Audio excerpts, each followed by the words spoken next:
नमस्कार, मैं हूं विज्ञान प्रकाश। पेश है इस हफ्ते का मुकाबला। इस हफ्ते का मुकाबला इस हफ्ते का मुकाबला इस हफ्ते का मुकाबला। एक बात बड़ी ध्यान से सुनिएगा। एक अनुभवी पत्रकार का सफर, समाधान ढूंढने का। क्या ये सरकार वाकई आप लोगों का मसला है? बड़ा सीधा सीधा मसला है। ताकत, मुद्दों की पकड़ और समझ। सियासत में तो आपको पता है कि नेता बहुत तरह की टोपी पहनाते हैं, और मैं तजुर्बे के आधार पर आपको बता रहा हूँ। ये इमली का पेड़ है। गांव से शहरों तक मुद्दे थे नहीं थे, उनकी बातें, उनकी सियासत। मैं इस पर एक सार्थक बहस कराने की कोशिश लगातार करता हूँ।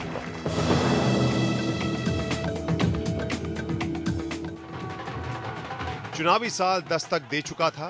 तत्कालीन पीएम मनमोहन सिंह ने प्रेस कॉन्फ्रेंस की सवाल उठ रहा था कि क्या महंगाई के मुद्दे पर नाराज जनता फिर से मनमोहन सिंह को मौका देगी।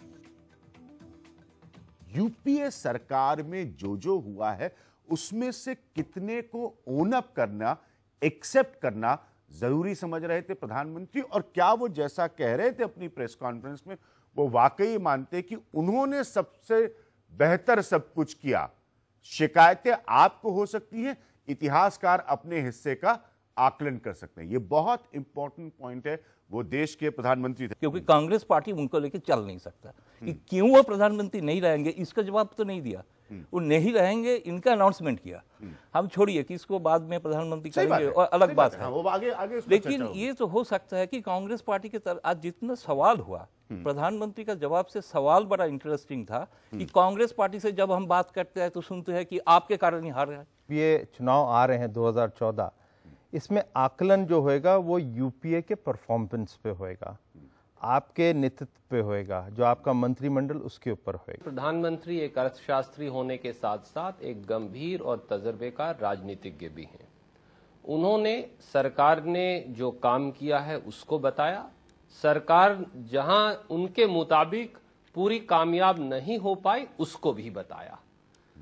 To be fair to prime minister, अगर हम उनकी पूरी बात की जांच करें, उन्होंने ये बताया स्पष्ट तौर से कि उनकी सरकार के कार्यकाल में विषम परिस्थितियों के बावजूद भी जो जीडीपी ग्रोथ है वो 8% और 5 साल उनमें से 9 साल में से 5 साल 9% तक रही। प्रधानमंत्री ने बहुत साफ साफ ये कहा कि राहुल गांधी और सोनिया गांधी उनकी राय हमको मिलती है और ये हमारे लिए सौभाग्य की बात है कि सरकार चलाने में पार्टी की भूमिका होती है, और वो भूमिका का उन्होंने स्वीकार किया। लेकिन असल में जो उन पे आरोप लगता है वो ये है कि वो तन के खड़े नहीं हो पाते हैं जब कभी कोई ऐसी राय सामने आए या कोई ऐसी चीज सामने आए जिसकी वजह से सरकार को नीचा देखना पड़े। एक चीज जरूर अब देखने लगी है कि लोग अपनी निगाहों से, अपने हिसाब से अब नेताओं, पार्टियों और नीतियों का आकलन करने लगे हैं। इसलिए पहले के मुकाबले शायद कहीं ज्यादा सचेत रहने की जरूरत है। जाते जाते एक आखिरी लाइन आपको बोल कर जाऊंगा। यही पार्लियामेंट्री पार्टी में एक विषय और उठा, सोनिया गांधी और मनमोहन सिंह ने उठाया कि हमने जो काम किए हैं वो लोगों तक पहुंचा नहीं पा रही है पार्टी। तो ये करोड़ों के विज्ञापन क्या लोग पढ़ नहीं रहे? इससे एक बात बहुत स्पष्ट है कि आपने जो काम किए हैं वो विज्ञापनों के जरिए कोई नहीं उस पर यकीन करेगा, वो उसको महसूस करके यकीन करेगा। यही इन पॉलिटिकल पार्टीज के लिए सबक है।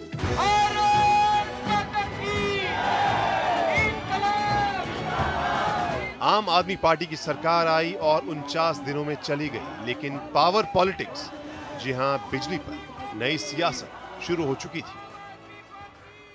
सरल सवाल यह है, सब एक्सपर्ट्स हैं, जानकार लोग हैं जो इस विषय को समझते हैं, क्या मौजूदा दिल्ली सरकार के कार्यकलापों की वजह से, उनकी सोच की वजह से आने वाले समय में हम दिल्ली में अंधेरा देखने के लिए तैयार हैं? एक और बात मैं अपने कार्यक्रमों में पहले कह चुका हूं, इसलिए जल्दी से उसे दोहरा दूंगा कि सियासत में इसका बाकायदा आकलन किया गया है, और मैं तजुर्बे के आधार पर आपको बता रहा हूं कि जिस व्यक्ति ने पावर पॉलिटिक्स यानी कि बिजली की सियासत में गड़बड़ी की है या उस पर वादा करके डिलीवर नहीं कर पाया, तो उनको जनता का बहुत आक्रोश देखना पड़ा और नेता और सरकारें साफ हो गई। पार्टी पॉलिटिकल लीडरशिप ने किस स्टेज पे डिसाइड किया जी कि अक्रॉस द बोर्ड 50% किया जाएगा, उस डिबेट का मैं हिस्सेदार नहीं हूं। अभी इमीडिएट प्रॉब्लम जो है, जो जिसको एक्यूट प्रॉब्लम, वो है आप पार्टी की जो लगातार की झूठ और जो धोखाधड़ी। अब तो मैं एक और शब्द का प्रयोग करूंगा कि अरविंद केजरीवाल जो है वो झूठ और धोखाधड़ी के पुलिंदे हैं।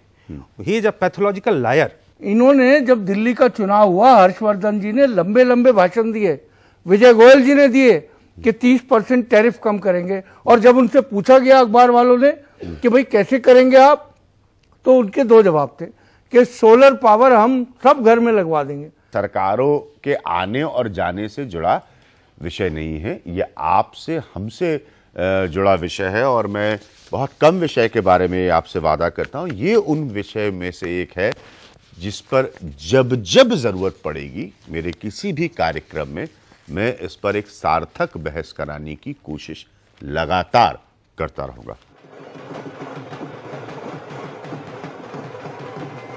चुनावी साल में बनारस की गलियों में बदलाव की बयार दिख रही थी, लेकिन आम लोगों के बीच आम लोगों की ही बात हुई बनारस में बनारसी अंदाज में।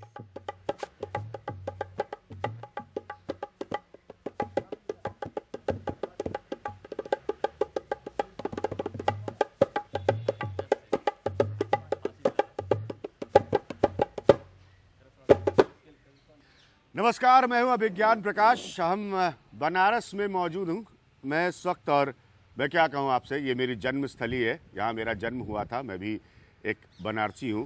बड़े अरसे बाद, बहुत सालों के बाद भारतीय शास्त्रीय संगीत मैंने छोटी उम्र में सीखा। आज ढोलक बजाने का मौका हासिल हुआ काशी की इस नगरी में। हम लोग इस बरगद के पेड़ की छांव में धूप से बचकर बैठे हुए हैं यहाँ पर। हमारा मकसद है बनारस पर बात करना, बनारस को समझना, बनारस की बातें करना, उसकी बदलती हुई सियासत पर चर्चा करना। लेकिन मैं आपको स्पष्ट कर दूं कि कोई पार्टी का नुमाइंदा मेरे साथ इस कार्यक्रम में नहीं है।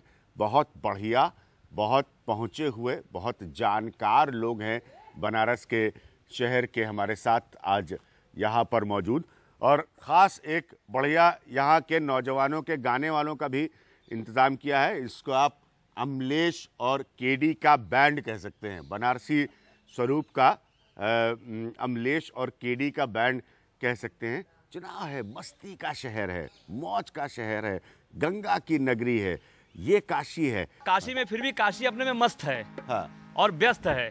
हाँ। तो मैं कहना चाहूँगा इस मंच के माध्यम से, हमारे केडी जी ने लिखा है, हमारे बीच में गीतकार हैं। हाँ।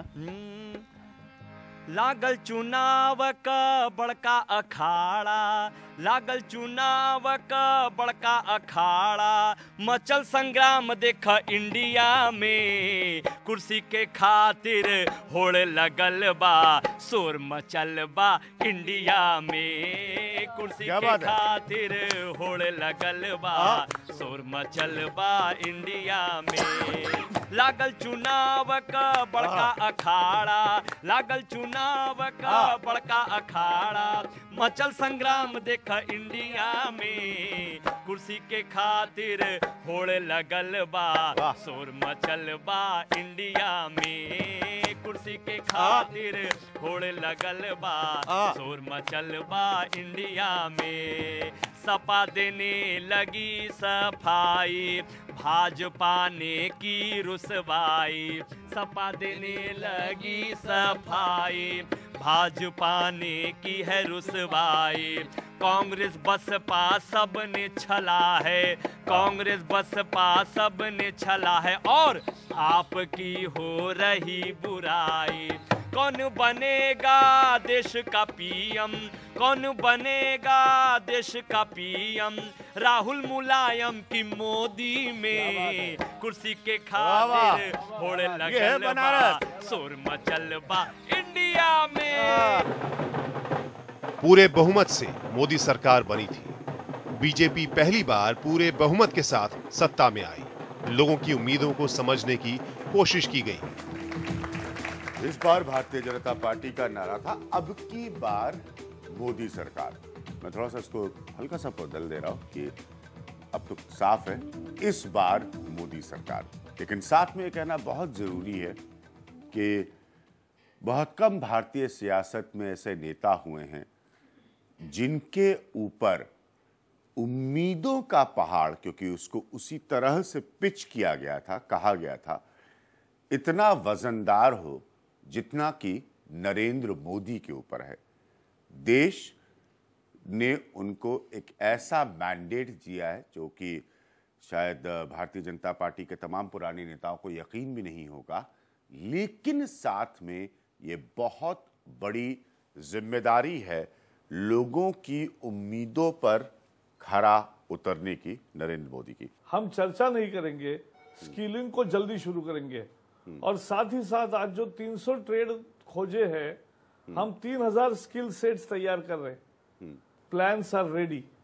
उससे ज्यादा जब आप रोजगार उपलब्ध करते हो, हाउसिंग में अगर एक शुरू होता है तो 45 इंडस्ट्रीज गेट एक्सिलरेटेड, तो ये रोजगार के अवसर उपलब्ध कराएंगे, रोजगार के लिए युवाओं को तैयार करेंगे और इसका परिणाम आपको तुरंत दिखेगा कि अभी तो शपथ लेनी बाकी है। इस साल सभी कंपनियों ने हायरिंग का टारगेट 3 गुना कर दिया है। 3 गुना, पिछले साल जितना हायरिंग किया था उससे 3 गुना ज्यादा इस साल कर रहे। आपने कहा न्यू गवर्नमेंट से आपको कोई होप नहीं है और सबसे बुरा दौर एनडीए के टाइम पे था और फिर से 4 दिन से ऐसी बातें हो रही हैं। तो अब हमने यूथ ने, इंडिया ने बीजेपी को वोट तो दे दिया, वो पावर में भी आ गई। तो सर बिना डिप्लोमेटिक हुए एक वर्ड में आप हमें बता दें कि क्या हमने ये गलती कर दी और अच्छे दिन ना आके और भी बुरे दिन आने वाले हैं? देखिए मैं बहुत सवाल विदाउट गेटिंग डिप्लोमेटिक प्लीज। देखिए जहां तक रोजगार का सवाल है, मैं कोई ऐसी संभावना नहीं देखता हूं जिसमें कि सृजन के दर में कोई वृद्धि आएगी। कारण ये है कि अगर हम पिछले 25 साल का इतिहास देखें, सिर्फ इनका नहीं, वो है जिसको जो वेणु जो कह रहे थे, एक चीज होती है एम्प्लॉयमेंट इलास्टिसिटी ऑफ ग्रोथ, के जो विकास का दर है उसमें कितना सृजन हो रहा है, उसमें जबरदस्त गिरावट आते जा रही है। हाँ। 8% भी अगर विकास का दर रहा, जो मैं नहीं देख रहा हूं अगले 3 वर्षों में, हाँ। तो आप अगर कहेंगे कि उससे जो रोजगार के सृजन में बढ़ोतरी हो जाएगी। मोदी सरकार की बहुत सारी चुनौतियां हैं, बहुत सारी चुनौतियां किसी भी सरकार की होती है। मैं कोशिश करता रहूंगा कि उनको मुद्दों के तौर पर और एक सार्थक बहस के तौर पर आप लोगों के सामने उठाता रहूं। रामदेव के आश्रम में उनके सामने उठा काले धन का मुद्दा। क्या वाकई काला धन वापस आएगा या फिर चुनाव में आंकड़ों की बाजीगरी हुई है? बाबा रामदेव के बारे में अखबारों में छप गया कि जिस दिन नरेंद्र मोदी की स्वेरिंग इन सेरेमनी थी, उनका शपथ ग्रहण समारोह था, उस दिन उन्होंने मौन व्रत धारण किया हुआ था। तभी से मैंने कहा भाई उनसे मिलना बहुत ज़रूरी है। हमारी उनकी बहुत सारी मुलाकातें टेलीविज़न पर होती रही हैं, मेरे इंटरव्यूज़ के माध्यम से। इस बार जो बड़ा बदलाव है वो ये है कि इस खूबसूरत मौसम में एक बेहद ही खूबसूरत जगह में आया हूँ और वो है बाबा रामदेव का आश्रम। सब्जियां, गन्ना सब मिलेगा आपको, सब फलदार पेड़ और पीछे तुलसी का बगीचा, ये सब है। हाँ। यहाँ में रहता हूँ। जीवन जीने की बात हमेशा बाबा रामदेव कहते हैं। वो दिखाना चाहते हैं जिस कमरे में, ये बड़ा आपको बता दें, बड़ा कम शायद किसी को ये सौभाग्य होगा कि जहां वो रहते हैं, क्योंकि लोग आरोप भी बहुत लगाते हैं आजकल के समय में बाबाओं पर। टीवी चैनल वाला कोई यहाँ नहीं आया है। टीवी चैनल वाला कोई यहाँ नहीं आया। बाबा जी आइए आप, आइए अभिज्ञान जी।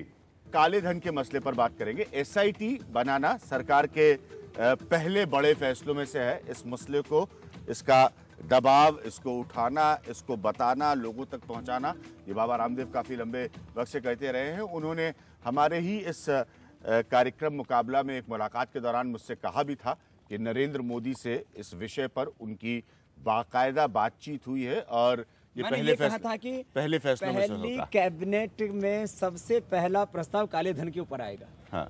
अब जो भी नियति के अनुसार, चाहे सुप्रीम कोर्ट का भी उसके ऊपर दबाव था, वो टाल भी सकते थे कांग्रेस की तरह कि अभी हमारी गवर्नमेंट फॉर्म हुई है, हम बाद में देखेंगे। लेकिन उन्होंने अपनी गवर्नमेंट का सबसे पहला और अहम फैसला वो ब्लैक मनी के ऊपर लिया और मुझे पूरा विश्वास है कि काले धन के 3 बड़े चोर हैं, करप्ट पॉलिटिशियंस, करप्ट एग्जीक्यूटिव्स और करप्ट कॉर्पोरेट्स।